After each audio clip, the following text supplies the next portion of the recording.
Oi, pessoal, tudo bem? Começando a Lesp Conecta de hoje, repercutindo aqui um estudo sobre a doença de Alzheimer, aumentar o risco da gravidade e morte por Covid-19. Vocês sabem, aqui no Alesp Conecta a gente sempre repercute pesquisas e também temas atuais para que você saiba e tenha melhor informação. E o meu convidado de hoje é o Dr. Sérgio Verjovski, ele que coordenou, então, esse estudo. Bem-vindo, doutor, aqui ao Alesp Conecta. Tudo bem com o senhor?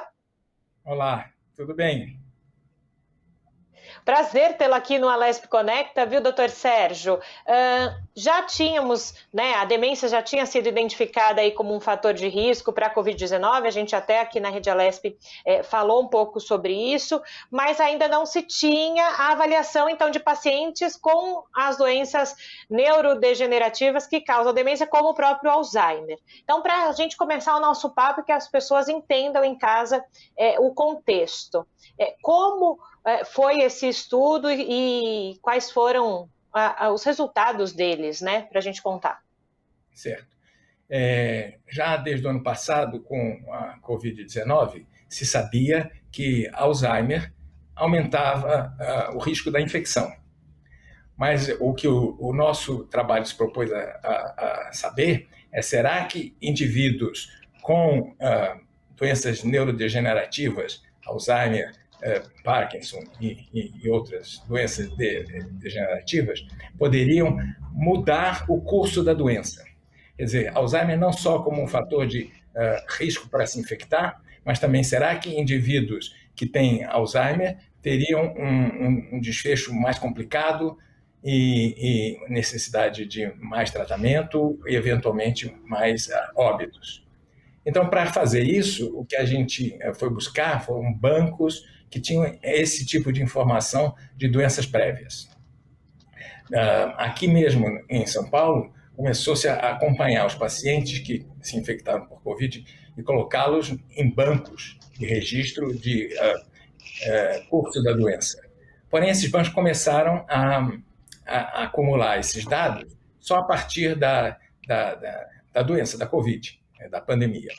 Então, para isso, para ter informações sobre doenças prévias, comorbidades bem acompanhadas, que poderiam estar relacionadas com o curso da doença, nós fomos procurar outros bancos e o trabalho do meu grupo, na Universidade de São Paulo, no Instituto do Butantan, é o estudo de genes correlacionados com câncer. Eu não trabalho com doenças infecciosas, mas eu tenho equipe, grupos de pesquisa que fazem análise em larga escala de bancos de dados, de câncer e de outras doenças. Então, com acesso aos bancos internacionais que nós regularmente temos, nós vimos que o banco do Reino Unido é um banco de mais de 500 mil indivíduos que se voluntariaram desde 2006 a cederem todas as suas informações que lá na saúde pública da Inglaterra são todas acumuladas centralmente, e esses indivíduos disponibilizaram todos os seus dados clínicos e de acompanhamento de sua saúde desde 2006, são 500 mil pessoas. E os dados recentes, atualizados toda semana, do que estava acontecendo na Inglaterra com a Covid. Então, para isso, a gente acabou vendo que esse banco, de março a agosto, tinha acumulado mais de 12 mil, quase 13 mil indivíduos que tinham sido testados. E aí também outro dado importante, porque na Inglaterra faz-se o teste para todos os indivíduos em larga escala. Dos 12 mil, quase 13 mil testados para a Covid, só 1.200 eram positivos, os outros eram negativos, o que é importante também, porque é um conjunto de dados controle. Né? E desse conjunto, a gente pôde analisar as informações de doenças prévias. E isso foi muito interessante, porque a gente encontrou uma correlação fortíssima de complicações que necessitavam internação para doentes com Alzheimer e outras doenças degenerativas. Tanto Alzheimer quanto Parkinson, elas não são fatores de risco para a internação. Porém, os indivíduos que foram afetados pelo coronavírus tinham uma chance de 5 a 6 vezes maior, altíssima, de ter complicações e terem que ser internados quando tinham Alzheimer ou outras doenças neurodegenerativas. E isso aponta para a gente uma necessidade enorme de ter um acompanhamento mais estrito desses indivíduos, de ter medidas preventivas de complicação mais voltadas para esses indivíduos, mesmo estando hospitalizados. E olhando os dados de morte, a gente viu também que tinha um fator de risco 2 a 3 vezes maior de morte por Covid daqueles indivíduos com Alzheimer entre todos os que estavam internados. Os indivíduos com Alzheimer internados pela Covid tinham uma chance de 2 a 3 vezes maior de morrerem pela doença. E, doutor, dentro do estudo e dentro desses resultados que o senhor falou para a gente, até para a gente iniciar esse papo, não só sobre a pesquisa, mas, enfim, sobre o todo, né, de pesquisas e sobre a Covid-19, quando se está num momento como estamos de vacinação, vamos dizer assim, e de grupos ainda prioritários, dos idosos e enfim, como que, então, os portadores de algum tipo de demência entram nessa estatística? Há alguma ideia de, por exemplo, esses indivíduos vacinados têm um outro tipo de resposta com relação à Covid? Até para que as pessoas entendam, porque a gente está falando, né, de a Covid-19 como uma doença que intensifica nesses indivíduos, né? E quando há o processo de vacinação?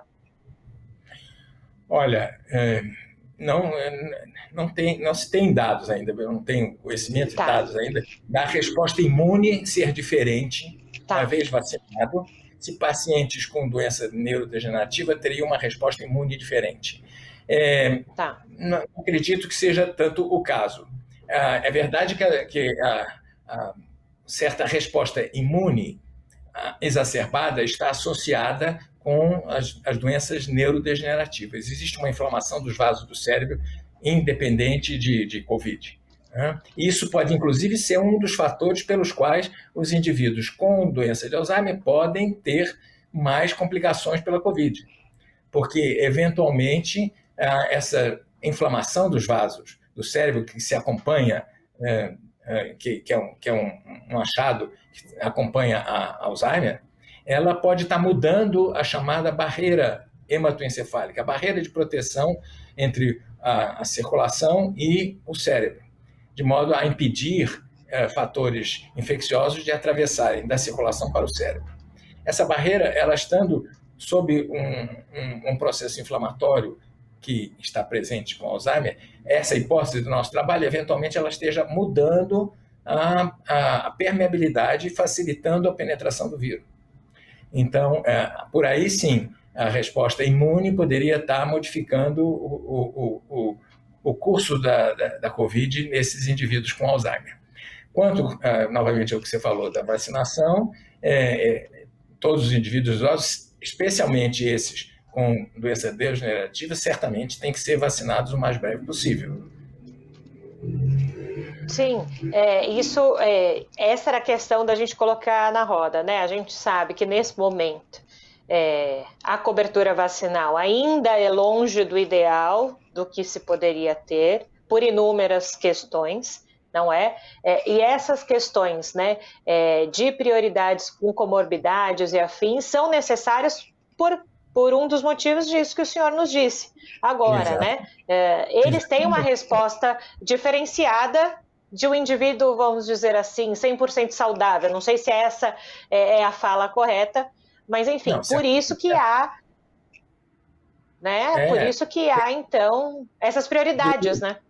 Grupos prioritários. A gente pensa nos grandes centros aqui em São Paulo, realmente o acesso eventualmente é mais fácil para a vacinação, mas mesmo assim tem estatísticas que mostram que as regiões mais pobres têm menos acesso, têm menos cobertura vacinal. seja por dificuldade de acesso, seja por dificuldade de acesso à informação, de ouvir fontes não tão fidedignas que não recomendam fortemente a vacinação. Então, por isso as regiões menos providas de acesso e de acesso à informação tem que ser reforçada essa ideia. E você pensa que, por exemplo, um indivíduo, um paciente que já tem um processo neurodegenerativo, como Alzheimer, que está com a sua mobilidade restrita, se estiver em uma região com menos acesso à vacinação, ali tem que se prover, o Estado deveria prover, como é possível, enviar equipes de medicina da família que vão nas residências dos indivíduos com certas comorbidades que aumentam a chance da infecção. A gente tem que controlar o espalhamento da infecção e preservar a vida de todos os indivíduos. Então, nas regiões de menor acesso, o nosso trabalho está apontando que casos de indivíduos com comorbidades que aumentam significativamente a chance de complicação e morte têm que ser os indivíduos prioritariamente buscados pelo Serviço de Vacinação e de Saúde. Assim também nos estados do Brasil, onde a cobertura não é tão boa, onde a organização, infelizmente, do governo federal nunca chegou e que é necessário, então, uma conscientização maior de que a vacinação e o isolamento e o cuidado com o paciente. Um dos fatores que pode estar também relacionado com essas doenças neurodegenerativas é que esses indivíduos precisam de mais cuidados, de cuidadores que acompanham, e que isso pode expor mais os indivíduos com Alzheimer ao contágio por cuidadores. Mas o que nosso trabalho mostra é que não é só isso, que uma vez tratados, vistos pelo serviço de saúde e até hospitalizados, portanto, sob mesmos cuidados, principalmente no serviço de saúde em inglês, que foi a nossa base de dados de estudo, né? O tratamento era o mesmo, no entanto, os indivíduos tinham, como eu falei, 2 a 3 vezes mais risco de morrerem. Então, aí afasta já o fator exposição a cuidadores. Fora isso, existem toda uma outra sorte de fatores que se somam, que se acumulam e que podem piorar o curso da doença. Aí você pode me perguntar, mas afinal o seu trabalho mostra quais seriam esses fatores? Até o momento, não.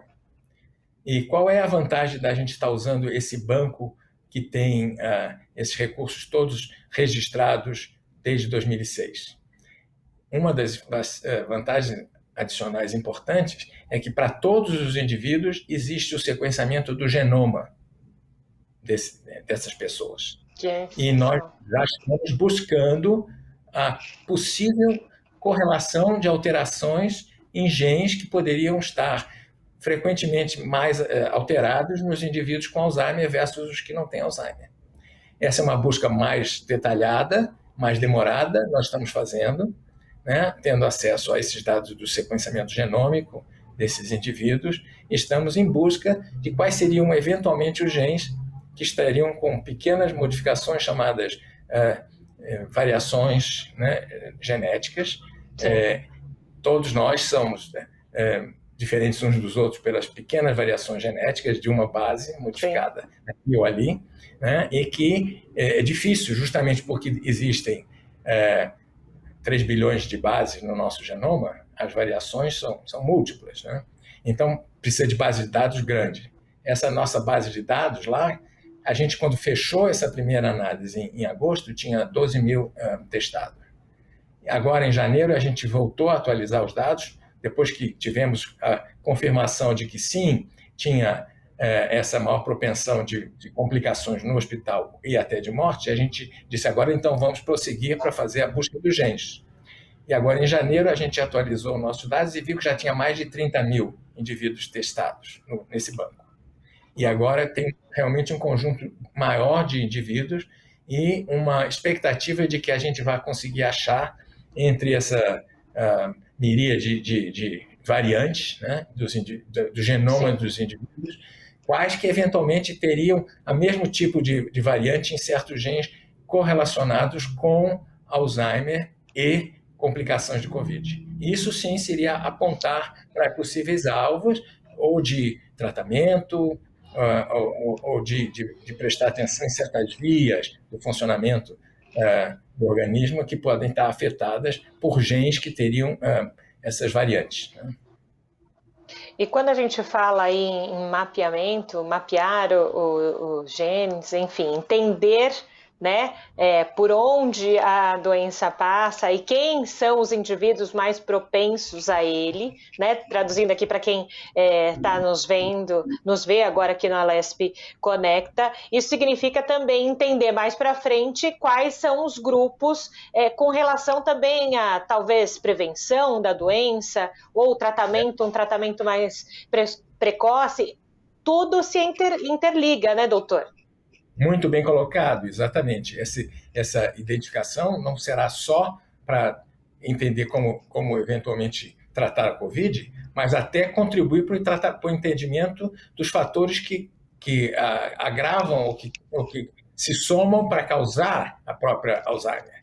Isso aí, o estudo de indivíduos com e sem Alzheimer, que vai estar no background do nosso trabalho, né, também vai contribuir para identificar outros genes correlacionados com a doença em si, com a doença neurodegenerativa e com possíveis relacionamento com o aumento das complicações. Então, como você ressaltou muito bem, a pesquisa ela não é para ser feita exatamente no momento de uma crise, né? O que a gente usa nos momentos de crise são dados que foram acumulados ao longo, como eu disse aí, de 2 décadas, né, nesse banco. Então, a pesquisa ela acumula pequenos tijolinhos que vão sendo colocados e encaixados no quebra-cabeça da saúde e da doença, né? Então, para isso, o investimento continuado, né, ao longo do tempo e acumulado,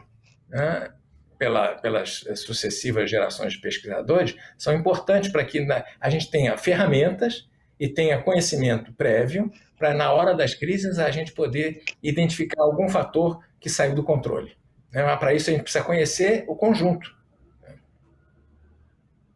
Isso, a ciência precisa ser contínua, né? E as pesquisas também, para que a ciência seja contínua, as pesquisas precisam ser contínuas, não é, doutora? Elas não podem parar, né? Ela não pode ter um sobressalto.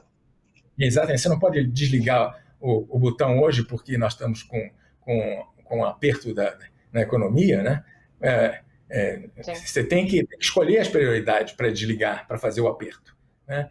Você interromper uma pesquisa que demora meses para trazer um resultado, você, para retomar, não são esses mesmos que ficaram interrompidos, às vezes são anos, né? Você precisa ter registros durante muito tempo até que tenha chegado a um consenso de que por aquele caminho é o principal. Mas para definir um caminho, antes você abre o leque de estudo, você precisa de um bom tempo para acumular evidências que o conduzem para uma certa direção ou para outra.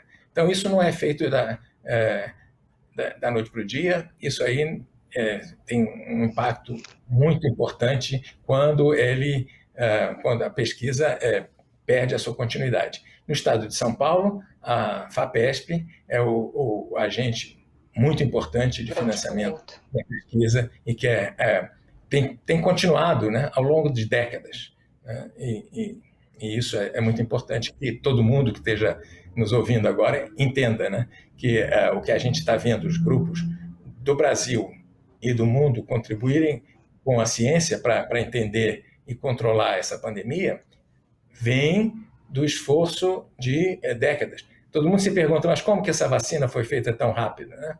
Ela foi feita rápido porque tinha sido acumulado conhecimento, por exemplo, com a SARS-CoV, né? Ou com a pandemia de H1N1.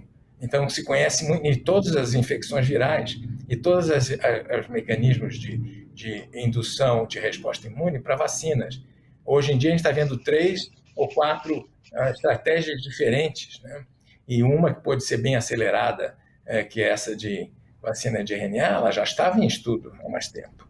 Então, tudo isso se consegue através de acúmulo de conhecimentos pequenos, passo a passo, como eu disse.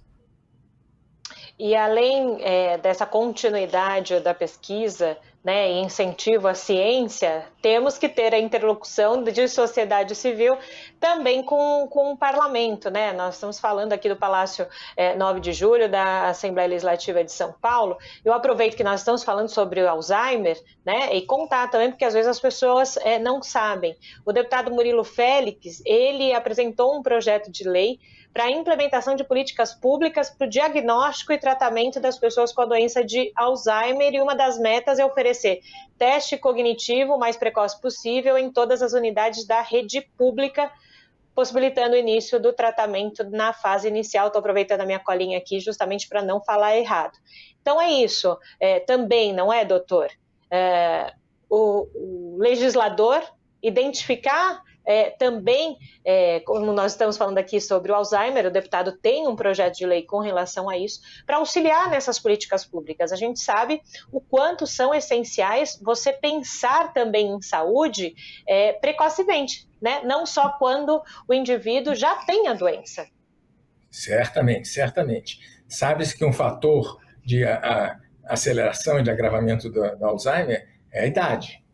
Mas desde os 65 anos de idade, o indivíduo já está, aquele que tem propensão, ele já está sujeito a ter os primeiros sintomas, e muitas vezes fica-se em dúvida. Será que isso realmente é um sinal de perda de memória ou de flexibilidade no domínio das diferentes situações em que o paciente está vivendo? Para isso existem, hoje em dia, padrões de testes bastante bem direcionados e bem desenvolvidos para fazer o estudo precoce, como você está dizendo, diagnóstico precoce, né? Então, isso aí é um dever do Estado de prover as ferramentas mais eficientes e que estejam acessíveis no resto do mundo, trazer para cá e implementar como parte do atendimento. Sabe-se que para qualquer doença, o diagnóstico precoce e o acompanhamento do tratamento precoce, para quando há tratamento, né, identificado e bem validado, ele é muito importante. Sim. Tem um custo menor para a vida do indivíduo, para a perda de qualidade de vida do indivíduo, reduz bastante esse custo para o indivíduo e especialmente para a sociedade. Né? O custo de tratamento de doenças avançadas é muito maior, né? E o insucesso se torna maior, e o custo social para uma doença como essa, que afeta a sociabilidade do indivíduo na família, tudo isso é muito grande. Então, se hoje existe, como existem mesmo, diagnósticos bem especializados para distinguir Alzheimer de outros tipos de afecção de doença neurodegenerativa, é muito importante essa iniciativa do deputado de implementar isso como uma ferramenta de acesso público para todos os indivíduos. Porque a doença não escolhe, assim como o vírus, a gente está vendo hoje em dia, ele não vai selecionar, né? O pobre ou o rico, né? O Estado tem dever de prover a saúde para todo mundo. Essas doenças neurodegenerativas também, elas não vão estar afetando exclusivamente uma ou outra classe social, né? Todo mundo está exposto ao mesmo risco em função daquilo que a gente estava dizendo, de variantes genéticas que compõem cada indivíduo, e isso aí, então, é muito interessante, é muito importante que para essa doença especificamente, para a qual já existem ferramentas para fazer diagnóstico precoce, né, isso seja colocado disponível no serviço público de saúde.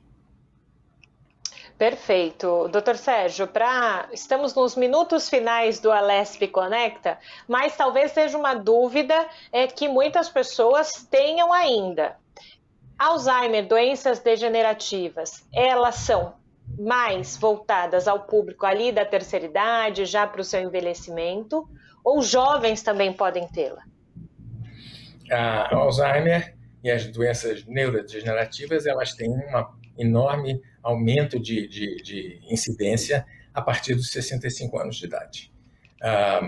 Outros tipos de afecção nervosa podem acontecer em indivíduos mais jovens. Doenças imunes que afetam as células do cérebro podem acontecer, e às vezes são muito graves. Doenças autoimunes que causam infecções cerebrais graves podem acontecer. São muito raras, mas elas podem acontecer, e é difícil, às vezes, o diagnóstico de você distinguir se você tem um acidente vascular cerebral, ou você tem uma infecção viral no cérebro, ou você tem uma doença autoimune, né? Para que acometem jovens também. O acesso ao atendimento hospitalar especializado é importante nessas condições. Qualquer doença que afeta o cérebro e que, portanto, afeta a capacidade de compreensão e de mobilidade do indivíduo, mesmo que seja jovem, é preciso um atendimento hospitalar imediato e uma dificuldade de distinguir o diagnóstico nesses casos. Mas, certamente, essas doenças neurodegenerativas progressivas, elas afetam os indivíduos a partir dos 65 anos de idade. Felizmente, a nossa população está ficando mais velha, né? Então, é um preço que a gente paga, a gente quer conviver mais com os nossos netos, né? E todo mundo quer ter a família das 3 gerações, né? Avô, Sim. Pai, filho, e tem um custo para isso, porque certas doenças neurodegenerativas vão afetar os mais velhos. Perfeito, doutor Sérgio. Agradeço, então, senhor, a sua contribuição aqui no Alesp Conecta, portas abertas sempre aqui na Rede Alesp, tá bom? Foi um prazer, muito obrigado e até uma próxima. Até uma próxima. E você que está em casa já sabe o que eu vou falar, né? Quer rever o programa e também todos os outros programas gravados aqui pela Rede Alesp, corre lá no nosso canal do YouTube e eu fico por aqui. Até mais. Tchau.